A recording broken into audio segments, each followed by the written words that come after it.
अब हमारे पास अवेयरनेस ज़्यादा है, हमारे सोशल मीडिया से हम कनेक्टेड हैं तो ज़्यादा पता लगता है। बट ये बात भी सही है कि चांसेस बढ़ गए हैं। उसका मेन रीज़न है कि लाइफ में कंपटीशन बहुत बढ़ गया है, स्ट्रेस बहुत बढ़ गया है। Over a period of time हमारी एक्टिविटी कम होती जा रही है, हम 90% काम बैठे बैठे कर रहे हैं।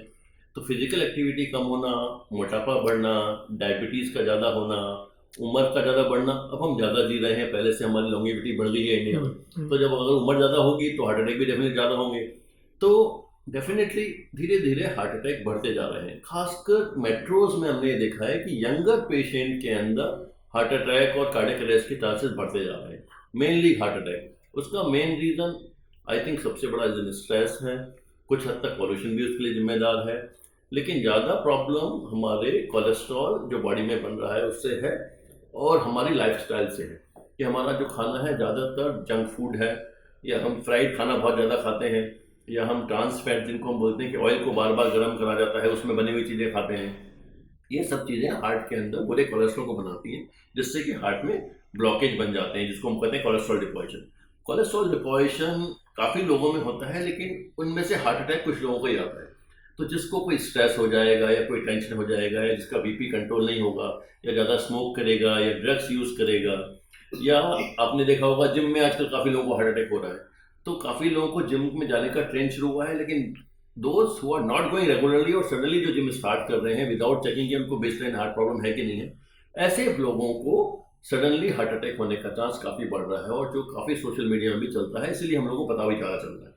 तो ये मेन रीज़न है। हार्ट अटैक के लिए सबसे कॉमन और इम्पॉर्टेंट टेस्ट ईसीजी होता है, जिसमें हमें पता जाता है कि क्या है, और उसको हम इजीली ईसीजी से पता लगाते हैं कि किसको हार्ट अटैक हो रहा है, किसको नहीं हो रहा है। बट हार्ट अटैक के अंदर कई बार ईसीजी में चेंजेस नहीं आते हैं। मान लीजिए पीछे की नस इन्वॉल्व है तो ईसीजी कई बार नॉर्मल भी हो सकता है। ऐसे केसेस में एक ब्लड टेस्ट होता है जिसको हम बोलते हैं कार्डियक एंजाइम्स। उसमें कई सारे जो होते हैं, ट्रोपोनिन होता है, ट्रोपोनिन आई है, ट्रोपोनिन टी है, एक हाई सल्फर ट्रोपोनिन आया है, या फिर कार्डियक सीपी के एमबी होता है। ये सब ब्लड टेस्ट होते हैं जो हार्ट में कुछ 2 से 3 घंटे में पॉजिटिव होने शुरू हो जाते हैं। अगर किसी को 6 घंटे से हार्ट अटैक हो रहा है और फिर भी ब्लड टेस्ट नॉर्मल आ रहे हैं, ऐसा होना बहुत रेयर है कि हार्ट अटैक हो। या तो बहुत माइनर हार्ट अटैक था जो होकर रिकवर कर गया, पेशेंट को प्रॉब्लम ही नहीं हुई, अदरवाइज हार्ट अटैक होने का चांस कम है।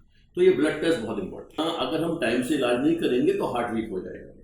तो 30-40% पेशेंट ऐसे होते हैं जिनको जब वो चलते हैं तो उनको हार्ट में हैवीनेस फील होती है, एक्सर्शन करने पे फील होती है हैवीनेस। तो ये इसको हम बोलते हैं एंजाइना। तो एक हो गया हार्ट अटैक जब नस पूरी बंद हो गई, एक हो गया एंजाइना की नस 90% बंद है, तो उसमें ब्लड क्लॉट नहीं बना है। जब वो चलता है उसको ज़्यादा ब्लड चाहिए, तो उसको खून नहीं मिल पा रहा है, तो वो कहेगा कि मुझे चलने पे हैवीनेस आ रही है, मैं रुकता हूँ तो ठीक हो जाती है। तो इसको हम बोलते हैं क्लासिकल एंजाइना। और 30% पेशेंट ऐसे होते हैं जिनकी नसें धीरे धीरे ब्लॉक होती हैं, पर बॉडी में नेचुरली बाईपास बन जाते हैं, इनको हम बोलते हैं कोलेटरल ब्लड सप्लाई। तो उनको काफ़ी लेट एज तक प्रॉब्लम नहीं आती। मान लीजिए एक नस बंद हुई, उसमें नेचुरल बाईपास बन गए, उससे दूसरी नस से उसमें काम चल गया, फिर जब दूसरी नस बंद हुई तो तीसरी नस से बाईपास बन गया और उसमें काम चल गया। पर जब तीसरी नस भी बंद होती है then it will be life threatening, because अब और कुछ बचा ही नहीं है। तो कुछ पेशेंट हमारे पास बिल्कुल लास्ट स्टेज में, जो आपने देखा होगा सडन डेथ हो जाती है, वो इस तरह के होते हैं कि या तो उनकी धीरे धीरे करके तीनों से बंद हो गई, या फिर उनकी मेन नस बंद हुई है जिससे कि वो रिकवरी नहीं कर पाए। तो काफ़ी सारे पेशेंट में अगर हम सिम्टम होने का या तकलीफ होने का वेट करेंगे तो हम उनको मिस कर देंगे। इसीलिए कहा जाता है कि जिनको भी ज़्यादा रिस्क है हार्ट अटैक होने का, उनका टाइम टू टाइम चेकअप कराना चाहिए। अगर मेरे को रिस्क फैक्टर है, मान लीजिए मेरे को डायबिटीज़ है, मेरे को ब्लड प्रेशर है, मेरे को फैमिली हिस्ट्री है हार्ट डिजीज़ की, मैं स्मोक करता हूँ, मैं ओबेस हूँ, या मैं चलता फिरता नहीं हूँ, तो ऐसे पेशेंट में ये प्रॉब्लम ज़्यादा होती है। तो ऐसे पेशेंट्स को अपना रेगुलर चेकअप कराना चाहिए। उनकी धड़कन ठीक चल रही नहीं चल रही है, धड़कन स्लो तो नहीं हो रही है, धड़कन फास्ट तो नहीं हो रही है, ये सब चेकअप करना बहुत ज़्यादा जरूरी है। कि किसी को पेन गैस्ट्रिक है या कार्डियक है, कैसे डिफरेंशिएट करें। तो जैसे मैंने बताया, क्लासिकल पेन जो होता है वो बिल्कुल साफ होता है कि हैवीनेस हो रही है, चेस्ट में रेडिएट कर रहा है। लेकिन कभी कभी एपिगैस्ट्रिक में तकलीफ हो रही है, गैस बन रही है, तो जो भी इस तरह के पेशेंट आ रहे हैं जिनको बहुत सातत घबराहट हो रही है, पसीना हो रहा है, ब्लड प्रेशर फ्लक्चुएट कर रहा है, ऐसे पेशेंट का हम कहते हैं कि इमीडिएटली पेट के वजह के साथ में एक ईसीजी और एक ब्लड टेस्ट भी होना चाहिए। जनरली ईसीजी और ब्लड टेस्ट में खराबी कुछ घंटों में आनी शुरू हो जाती है। तो अगर आपको अभी का भी पेट दर्द हुआ या चेस्ट पेन हुआ और आपने ईसीजी कराया तो हो सकता है वो नॉर्मल आ जाए, या ब्लड टेस्ट कराया वो नॉर्मल आ जाए। जनरली 2 से 3 घंटे लगते हैं। तो अगर आपको मान लीजिए प्रॉब्लम हो रही है, वो गैस की भी हो सकती है, हार्ट की भी हो सकती है, आप हॉस्पिटल में पहुंचे, उन्होंने एक ईसीजी किया, एक ब्लड टेस्ट किया, अगर वो नॉर्मल भी आ गया है और आप विद इन 2-3 आवर्स ही पहुंच गए हैं तो 2 घंटे 3 घंटे और वेट करना चाहिए, फिर एक और सेट कराना चाहिए ईसीजी का और ब्लड टेस्ट का। अगर 2 सेट 3-4 घंटे के इंटरवल के बीच में हमने किए और दोनों नॉर्मल आ गए, देन हम कह सकते हैं कि हार्ट का चांस काफ़ी कम है। देखिए, दिल की बीमारियां बहुत सारी होती हैं, तो अगर हम एडल्ट्स के बारे में बात करें, बच्चों को भी भूल जाते हैं, because that's a totally different thing. जो हार्ट अटैक है, हार्ट अटैक का सिम्टम मेनली हम जो पेशेंट को बोलते हैं कि पेशेंट को चेस्ट में हैवीनेस फील होगी। It may not be pen but it's heaviness. Generally it is not localise, कि आप एक पॉइंट पे इसको लोकलाइज नहीं कर सकते हैं। आपको लगा कि पूरे चेस्ट में, जनरली सेंटर ऑफ चेस्ट में बहुत भारी वजन पड़ा हुआ है, बहुत घुटन हो रही है, बहुत पसीना आ रहा है। कभी कभी ये दर्द, चेस्ट के हैवीनेस लेफ्ट साइड, लेफ्ट कंधे में, राइट कंधे में, लोअर जॉ में, बैक में, कहीं भी जा सकता है। ये कॉमन सिम्टम है जो ऑलमोस्ट 40 to 50% पेशेंट्स को होता है। 25% पेशेंट्स को क्लासिकल सिम्टम नहीं होते हैं। They will have either shortness of breath, कि सांस फूल रहा है, या एसिडिटी हो रही है, या बहुत ज़्यादा डकारें आ रही हैं। इस तरह के सिम्टम आते हैं। जनरली ये पेशेंट वो होते हैं जिनको ओल्ड एज है, डायबिटीज़ है, तो उनके नर्व्स के कनेक्शन वीक हो गए हैं, उनको क्लासिकल सिम्टम नहीं आते। और बहुत रेयरली 4-5% पेशेंट में साइलेंट हार्ट अटैक भी हो सकता है, कि बॉडी में आप सो रहे थे या कभी हार्ट अटैक हुआ, बट बॉडी ने उसको टॉलरेट कर लिया, तो ऑल्दो हार्ट थोड़ा वीक हो गया लेकिन आपका काम चल गया, तो पता ही नहीं चला।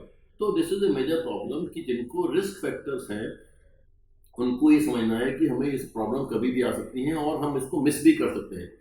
तो रेगुलर चेकअप इसीलिए बहुत ज़्यादा जरूरी है। देखिए, अगर हम मान लीजिए 100 पेशेंट हैं जिनको हार्ट की बीमारी है, उनमें से करीबन 20-30% को ही हार्ट अटैक आता है। सबको हार्ट अटैक नहीं है। हार्ट अटैक का मतलब ये होता है कि डिजीज का मतलब है कि हार्ट में ब्लॉकेजेस बन गए हैं। अटैक का मतलब है कि ब्लॉकेजेस की वजह से सडनली एक नस पूरी बंद हो गई, कि उसमें ब्लड क्लॉट जमा हो, पूरी बंद हो गई।